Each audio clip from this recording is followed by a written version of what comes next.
Hi, I'm Jonathan Garrigue, a program manager on the Windows Store team. Before your customers can acquire your app from the Windows Store, you'll need to sign up for a Windows Store developer account. Today, I'll show you an overview of the sign-up process and provide some insights into a few of the key questions you'll need to answer as part of signing up. From working on your app in Visual Studio, you can find a link to signing up to the store from the Store menu. Follow the link to Open Developer Account.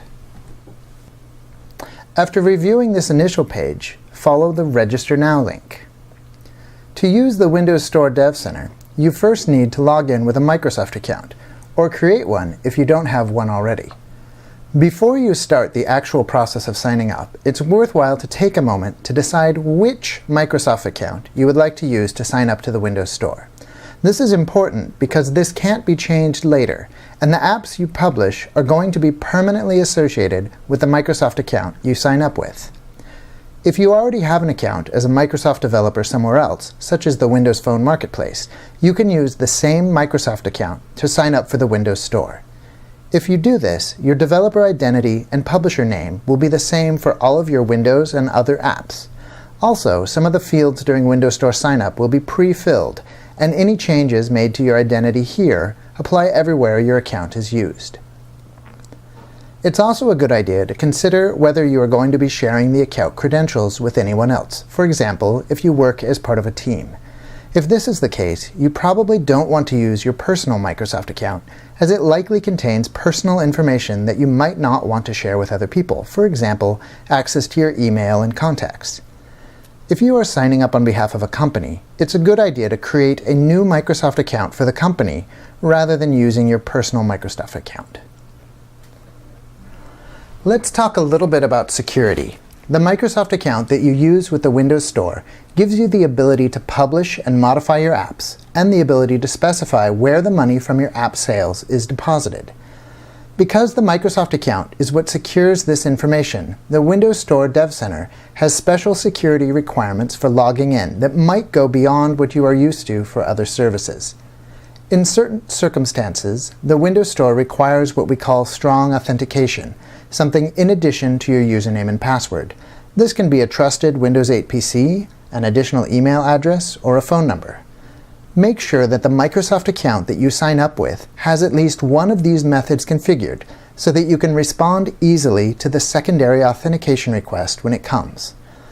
If you are signing up for a company where many people are going to need access to the account, it's also a good idea to route the secondary proof email address to an alias so that your coworkers can still log in if they need to do so and you are on vacation. One of the key choices you will need to make during sign-up is whether to sign up as an individual or a company. Company accounts require a little more verification because we need to make sure that you're authorized to create an account on the company's behalf. In addition, only company accounts can submit desktop applications to the store. Also, company accounts can submit Windows Store apps that use a few additional capabilities, which are not needed by most apps, but can be important for apps intended for things like corporate intranets or banking. You can follow the link on this page for more information about the details. If you are a sole proprietor or an individual, you should select the Individual Account Type option.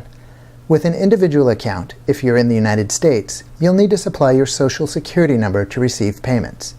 With a company account, if you're in the United States, you'll need to supply your employer identification number.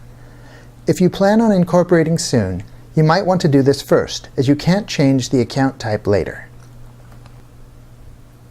The email address that you enter here will be the one to which notifications about app publishing events will be sent. The publisher display name you enter during sign-up will become your brand in the store, so pick it carefully. Your customers will come to know your apps by this name, so pick a name that uniquely represents your identity and your products. For company accounts only, you'll be asked to enter contact information for an approver who can verify that you have permission to publish apps for the company. This person has to respond before your apps can be published, so make sure they are aware that they will be contacted by the store. Accept the App Developer Agreement to continue with your registration. If you have a registration code, enter it here. I'm using one today for for the purposes of this demo.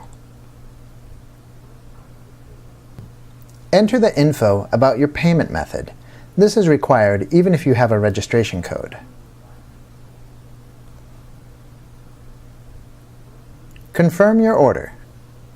From here, you can continue to your new dashboard for your apps, or do some additional setup to configure how you will get paid for your app sales.